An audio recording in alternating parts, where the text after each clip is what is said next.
Olivier Bompa va maintenant intervenir. Il a une qualité première et fondamentale, il est languedocien.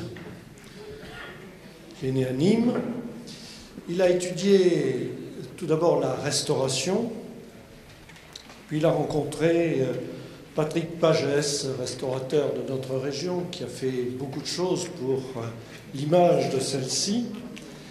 Et avec l'association des sommeliers du Languedoc, ils ont créé l'espace Héros à Paris, qui était un endroit où l'on pouvait découvrir les produits alimentaires de notre Languedoc. Olivier Bompa devient ensuite sommelier et intègre l'association des sommeliers de Paris, où il côtoiera longtemps Forbrac, Philippe Forbrac et Olivier Poussier, tous les deux grands sommeliers devant l'Éternel. En 2000, il revient vivre en Languedoc et en particulier parmi ses activités, il y a celle de formateur à l'université de Suse-la-Rousse. Il est toujours sommelier, bien sûr, et il est aussi écrivain, journaliste, et en particulier, il travaille depuis le début des années 90 avec Jacques Dupont, dont tout le monde connaît le nom, tout d'abord pour le magazine Goemio, puis pour Le Point, les deux à la fois, puis ensuite pour le Point.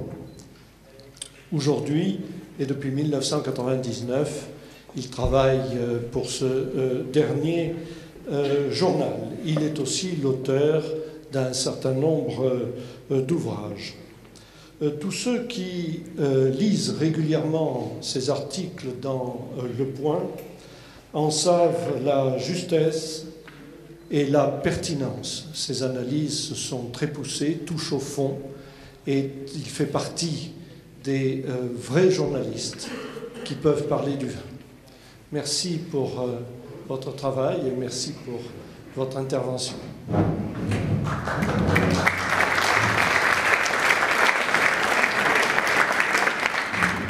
Merci à vous pour cette élogieuse présentation. Alors, j'ai un parcours un peu singulier, effectivement. Si j'insiste là-dessus, c'est pas pour étaler mon parcours professionnel, parce que ça peut être en tant que tel pas un grand intérêt, mais c'est pour dire que la singularité, c'est que j'ai commencé effectivement par la sommellerie pour parallèlement arriver petit à petit au journalisme et ma première partie de carrière, entre guillemets, a laissé la place petit à petit à cette activité de journalisme que j'exerce aujourd'hui quasiment à plein temps. Pour le magazine Le Point, j'ai juste conservé les cours à l'université du vin. Alors, pourquoi je vous dis ça? Simplement pour insister sur le fait que, par rapport à la citation de Jules Guillot, je vais essayer de vous apporter un peu, de vous parler un peu de mon expérience, voilà. Sachant que chaque métier du vin, les métiers du vin, il y en a de nombreux. Je pense qu'entre tous, là je ne vous connais pas tous, mais entre tous, on doit à peu près les représenter aujourd'hui.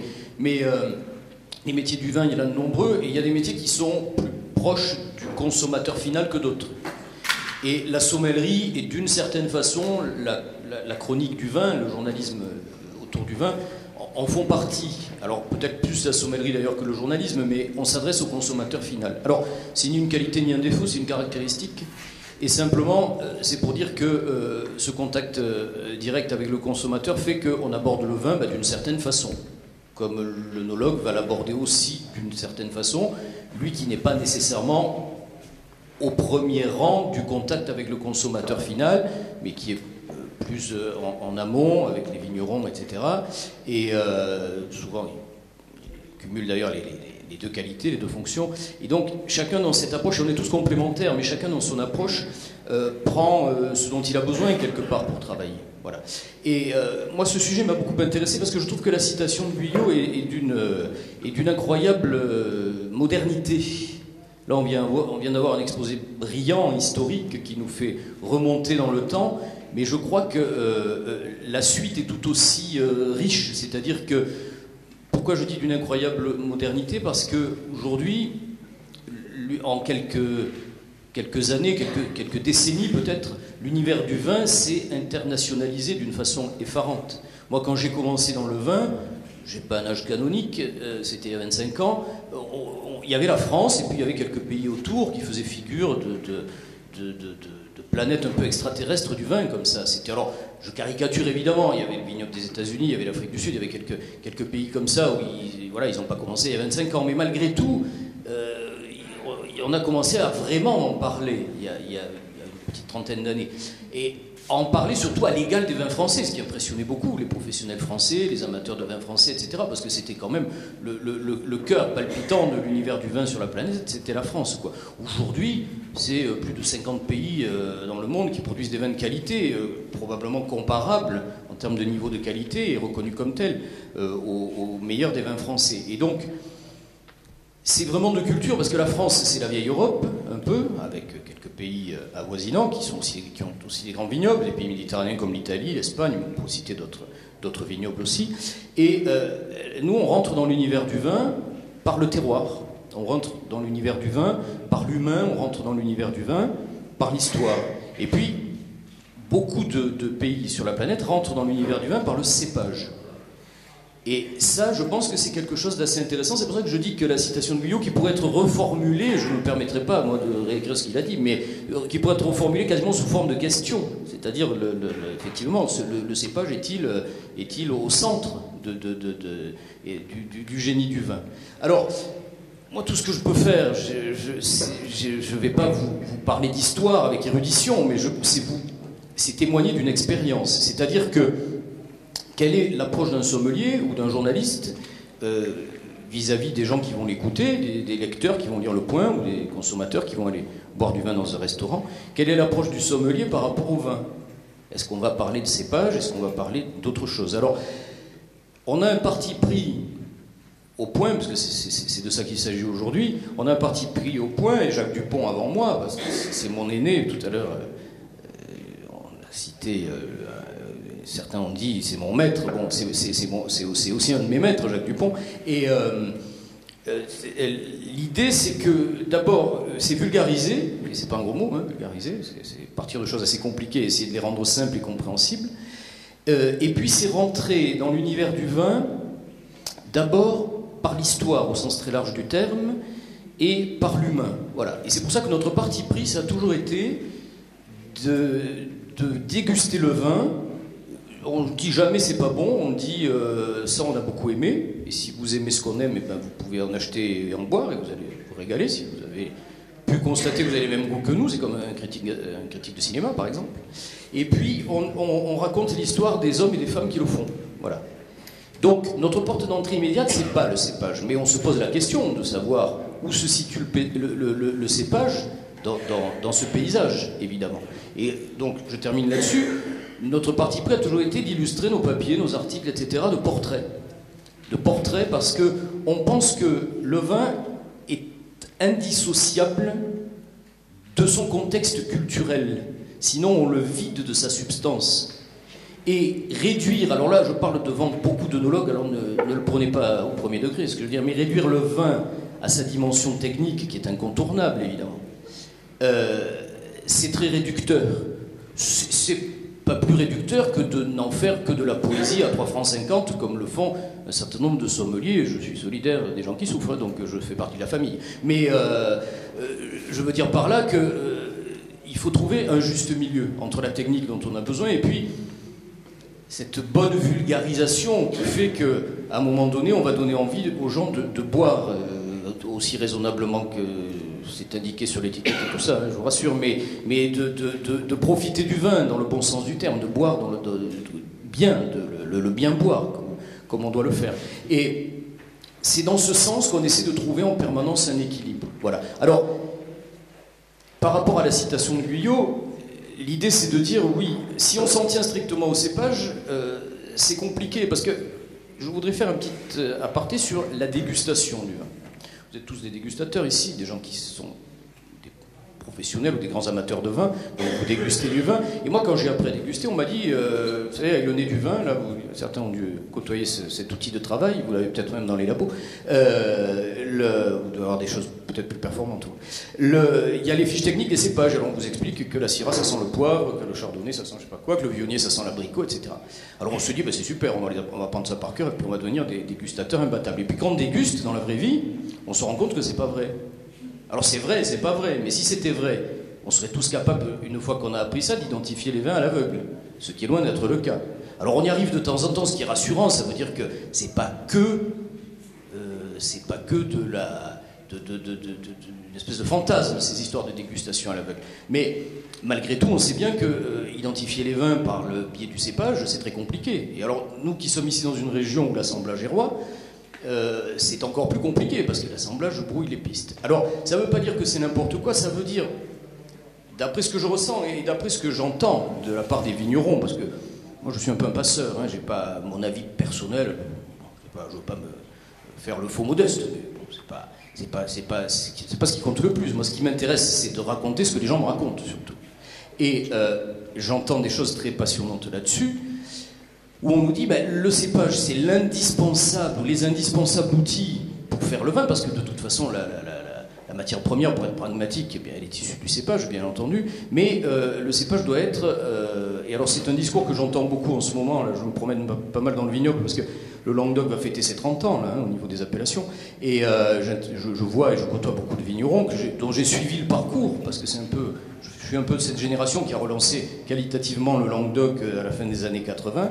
Et il y a ce discours qui consiste à dire, je reviens à ce que je disais, les cépages, oui, mais le génie du cépage, est-ce que ça ne serait pas l'adéquation du meilleur cépage avec le terroir le plus adapté, l'ajustement très fin entre les deux, et est-ce qu'en fait le cépage c'est pas plutôt cet outil qui permet d'exprimer le terroir quelque part, auquel cas le cépage est au second plan.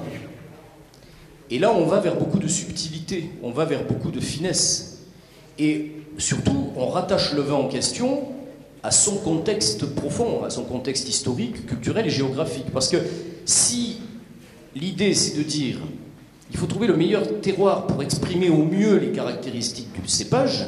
Ça veut dire qu'après, on est dans les caractéristiques du cépage, c'est clair.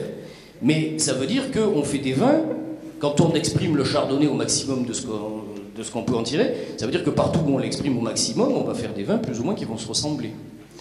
Et ça, c'est un peu la question qu'il faut se poser, à mon avis, et la question que se posent beaucoup de vignerons. Et c'est très intéressant parce que, quelque part, on se rend compte que ces vignerons-là, là actuellement on fait des très jolies verticales là, dans la région, parce qu'à l'occasion des 30 ans, on sort les bouteilles des caves, et puis il faut fêter les 30 ans, donc on goûte des vins sur 30 ans. Alors on ne goûte pas tous les millésimes, mais enfin, on goûte des vins sur 30 ans. Et on se rend compte que la permanence de ces vins-là, elle n'est pas nécessairement dans les cépages.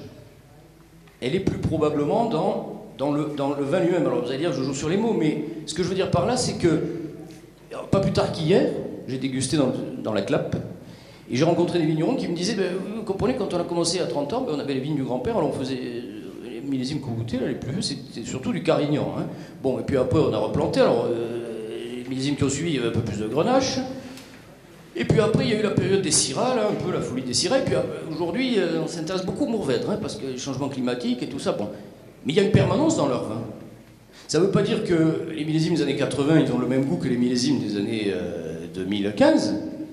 Mais malgré tout, il y a une patte, il y a une signature. On goûte du château un tel, ou du domaine un tel, ou du mas un tel. Malgré tout. Alors, ceux des années 80, ils ont peut-être les vertus et les défauts de la jeunesse. Puis après, il y a l'adolescence, puis aujourd'hui, il y a la maturité et l'âge adulte. Alors, ça, ils ont autant changé, évolué que nous, on peut évoluer entre 5 ans, 20 ans, 40 ans. Mais il demeure une permanence, il demeure un fond, il demeure une patte. Et c'est là qu'on se dit que le terroir, et l'humain et le terroir sont quand même des marqueurs forts du vin. Et c'est très intéressant d'écouter ces vignerons-là. Tous les vignerons n'ont pas ce discours, mais c'est très intéressant d'écouter ces vignerons-là parce qu'on se dit que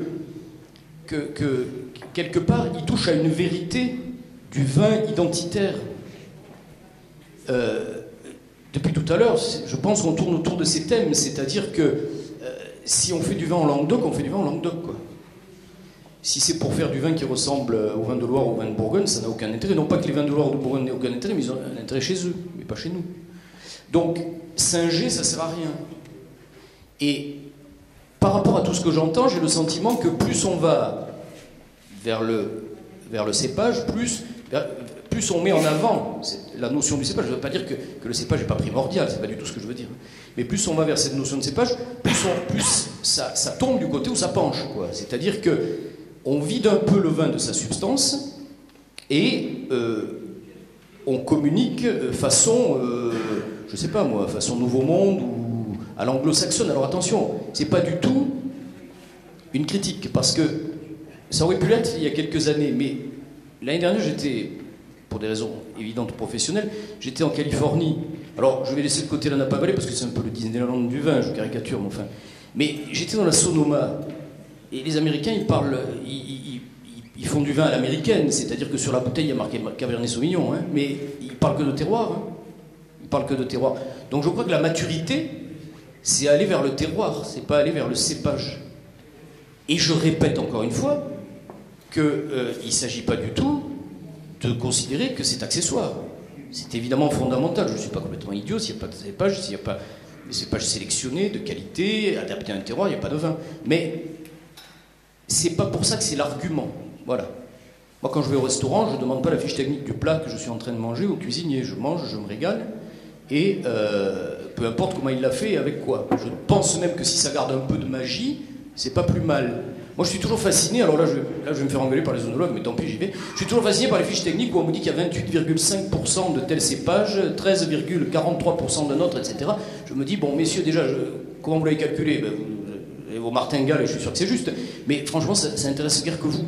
Enfin, je me fais l'avocat du diable, là. Hein. Et moi, parce que je suis un professionnel du vin, et nous tous. Mais le consommateur, je ne sais pas si on le fait rêver avec ça. Alors, les fiches techniques, elles ne sont pas destinées au consommateur. Je plaisante un peu en disant ça. Mais je pense que le cépage, c'est l'affaire du vigneron.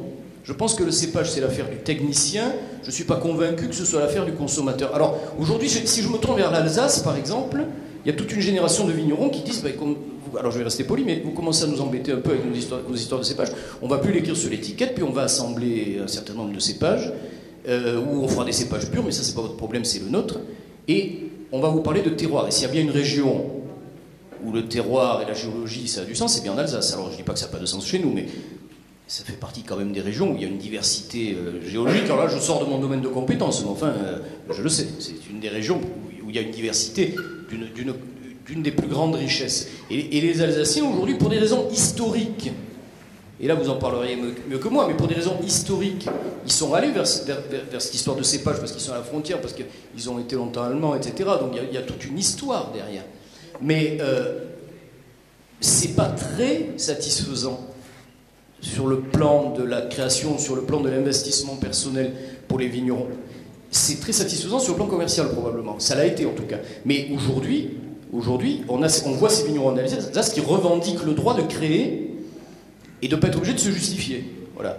Et ça, je pense que c'est une forme de liberté que de ne pas être contraint et quelque part prisonnier de cette notion de cépage. Voilà. Alors, c'est pas que je le pense personnellement, j'ai pas à donner des dictates, mais simplement, c'est une espèce de synthèse que je fais de ce que j'entends, et je crois que c'est intéressant, parce que, pour revenir tout à l'heure, M. Dubernay disait que je suis languedocien, et pour revenir à la région, je suis très sensible au fait qu'on fête les 30 ans. Moi, c'est ma génération, j'ai accompagné ça depuis l'Espace Héros à Paris. Alors, vous avez cité l'association des sommeliers, c'était le conseil général aussi, à l'époque, qui avait créé cette maison à Paris, et où on faisait la promotion du Languedoc, et ces 3 décennies, je les ai vécues à côté de beaucoup de vignerons que je connais bien. Et je suis d'autant plus sensible à ce que je suis en train d'essayer de vous raconter, cette synthèse que je fais, des choses que j'entends, du fait que je crois que le gros boulot de la fin des années 80, ça a été la réfection du vignoble, puis on suivi ou en parallèle la mise en conformité, la réfection des caves, etc. Et je crois que le grand chantier de demain, c'est probablement l'identification des terroirs dans la région. Ça, je crois que c'est ce que j'appelle les ajustements fins. C'est pas facile à faire, hein. Et il ne faudra pas compter sur moi, parce que ce n'est pas mon métier.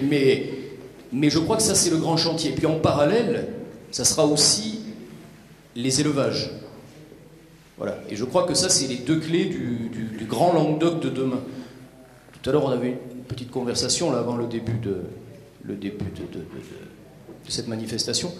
Et je disais, alors je ne suis peut-être pas emporté, je disais, il y en a encore pour 1 ou 2 générations, avant que le Languedoc explose vraiment. Alors c'est long, 2 générations. Alors on va dire 1. Mais je pense qu'il y en a au moins pour 1 génération. Parce que, effectivement, les gros chantiers qui restent à faire sont très enthousiasmants. Je me mets à la place d'un jeune vigneron, c'est absolument enthousiasmant, ou des œnologues aussi. Mais je crois que le vrai travail, il est là. Et les cépages, dans tout ça, il va falloir les adapter avec les évolutions climatiques. Je pense qu'il y a un gros chantier là-dessus. Mais je dirais, c'est pas très grave. Moi, je m'en fous un peu de boire du Grenache, de la Syrah ou du Mourvèdre. Ce que je veux, c'est boire des vins qui me donnent une... Je ne veux pas faire de la poésie, mais des vins qui me donnent de l'émotion, ou des vins qui me donnent du plaisir, en tout cas. Voilà. Le reste, c'est pas vraiment le problème de la personne qui boit, quoi. Voilà.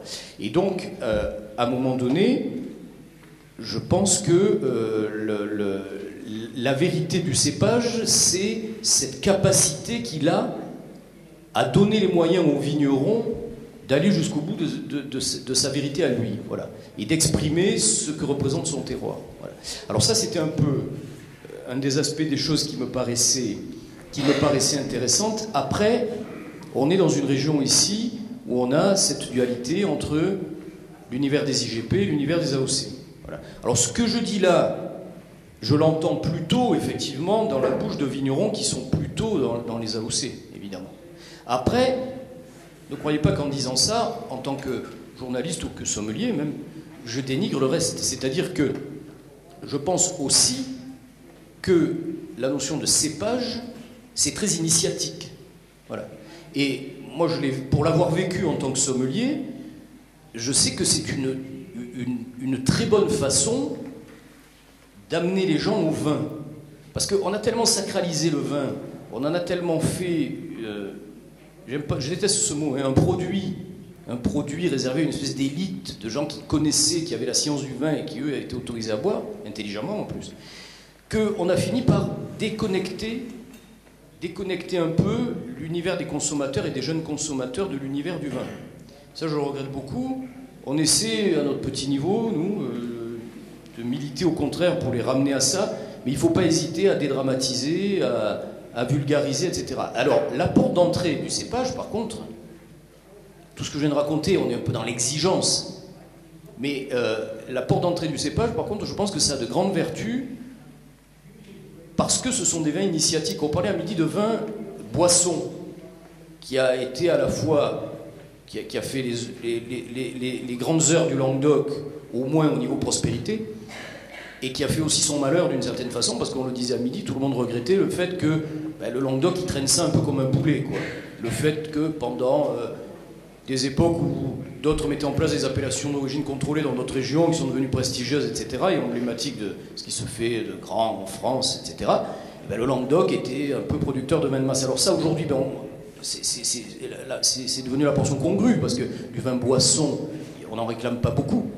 Mais ça a laissé toute une place à des vins simples, à des vins qu'on appelle d'entrée de gamme. Et là, il y a tout un créneau pour la valorisation des cépages. On déconnecte un peu le vin de la notion de terroir, mais je crois que c'est pas grave. Si on est capable de faire des bons vins, d'excellents rapports qualité-prix, en mettant en avant peut-être moins la notion de terroir, mais plutôt la notion de cépage, je ne crois pas que ce soit un problème. Je crois qu'il faut... La communication autour du cépage dans le vin, elle a une vertu, c'est qu'elle rassure le consommateur. Pourquoi elle le rassure? Parce que c'est, à mon avis, simplificateur, mais du coup, c'est quand même relativement facile à comprendre. On met le consommateur en confiance, et à partir de là, il devient consommateur, parce qu'il comprend et il aime. Si on n'aime pas, on n'est pas rassuré. Si on n'est pas rassuré, on ne consomme pas. Donc, ça, c'est une vraie vertu de cette approche du vin par le biais du cépage. Alors, tout ce que je vous raconte, ça doit paraître un peu terre à terre, parce qu'on vient d'avoir un exposé historique qui va bien au-delà de tout ça, mais je crois que c'est important de dire, c'est bien de parler du vin entre professionnels, de faire phosphorer des idées, etc. Mais je crois que s'il y a des vignerons dans la salle, et je sais qu'il y en a, ils ne me démentiront pas, c'est bien aussi qu'ils soient vendus et puis qu'accessoirement ils soient bu. Et donc c'est peut-être un peu pragmatique ce que je vous raconte, mais j'ai le sentiment aujourd'hui qu'il faut trouver cet équilibre entre, d'une part, des vins identitaires dont je pense que c'est pas la meilleure solution de les mettre en avant par le biais du cépage, et des vins plus simples, initiatiques. Pourquoi pas, on peut oser le dire, après tout, peut-être qu'on va venir me chercher à la fin avec des menottes, des vins de soif. Pourquoi pas? Et je crois que, alors le thème de la journée, c'était pas que le Languedoc, je pourrais parler d'autres régions, mais je crois que le Languedoc, puisque malgré tout, nous y sommes, je crois que le Languedoc a cette vertu, je ne sais pas si c'est une qualité, cette chance peut-être aussi, d'être la région qui a capacité à trouver l'équilibre entre ces deux formes de production. Et je ne crois pas que ce soit antinomique. Je ne crois pas que d'un côté on tire vers le haut, que de notre côté on tire vers le bas. Je crois que c'est complémentaire. On ne fera pas que des vins identiques. Ça n'a jamais existé dans toute l'histoire du vin, il ne me semble pas. Hein. Moi je ne suis pas historien, mais il n'a jamais existé une époque où il n'y avait que des grands vins identitaires. Et non, il y a toujours eu... À la limite, j'allais dire tant mieux, mais l'essentiel des volumes, c'était quand même, ça a toujours été plus ou moins des vins boissons. Voilà. Et aujourd'hui, on les fait meilleurs que jamais, en plus, à mon avis, au niveau du goût, au moins au niveau du goût. Donc, c'est cette cohabitation des deux qui est certainement souhaitable demain, et qui peut permettre effectivement de valoriser les cépages la notion de cépage intelligemment, mais en même temps, le fait de savoir expliquer que les cépages c'est des outils, mais que c'est pas le but. Voilà, c'est pas le but le cépage, c'est le moyen, mais c'est pas le but. Sinon, on finira par trop simplifier. Et à trop simplifier, on ressemblera à tout le monde, c'est-à-dire qu'on ressemblera à personne. Et on se ressemblera plus nous-mêmes. Voilà. Alors, on m'a recommandé de parler un quart d'heure, 20 minutes, donc je pense que je ne vais pas tarder à m'arrêter, puis si vous avez des questions ou si quelqu'un veut faire des remarques, ne vous gênez pas. Je crois qu'il faut peut-être éviter de faire ce qu'a fait le cognac. Alors, ils reviennent de ça, hein, mais ils en reviennent péniblement. Pour reconquérir un petit peu du marché français, ils se sont mis à expliquer qu'il fallait boire le cognac avec je ne citerai pas de marque, mais des sodas, etc., des glaçons, ce qui n'est pas complètement idiot sur des eaux de vie jeunes, sur le fruit. Mais pendant ce temps, les whiskies qui, eux, sont pour l'essentiel, hein, je résume, qui, eux, sont quand même des spiritueux plus industriels, eux se sont emparés du message du terroir, de l'authenticité, etc. Il ne faudrait pas qu'à vouloir trop simplifier dans le mauvais sens, on en arrive là avec le vin, quoi. Voilà. Je crois qu'il faut pas vendre son âme au diable et il faut faut pas vider de sa substance ce qui fait la singularité du vin français. Cette notion de cépage, on la rattache beaucoup. Alors, dans le cas des AOC en particulier, puis c'est tout à fait normal, les fameux cépages traditionnels, d'un usage plus ou moins constant, etc., qui sont ici et pas ailleurs. Je pense que ce qui est important, c'est qu'un cépage il soit à sa place. Parce que c'est justifié par un climat, c'est justifié par des besoins, c'est justifié par des profils de vin qu'on va mettre en place. Et cette corrélation entre le climat, au sens très large du terme, le terroir évidemment, le climat en fait partie, et le cépage.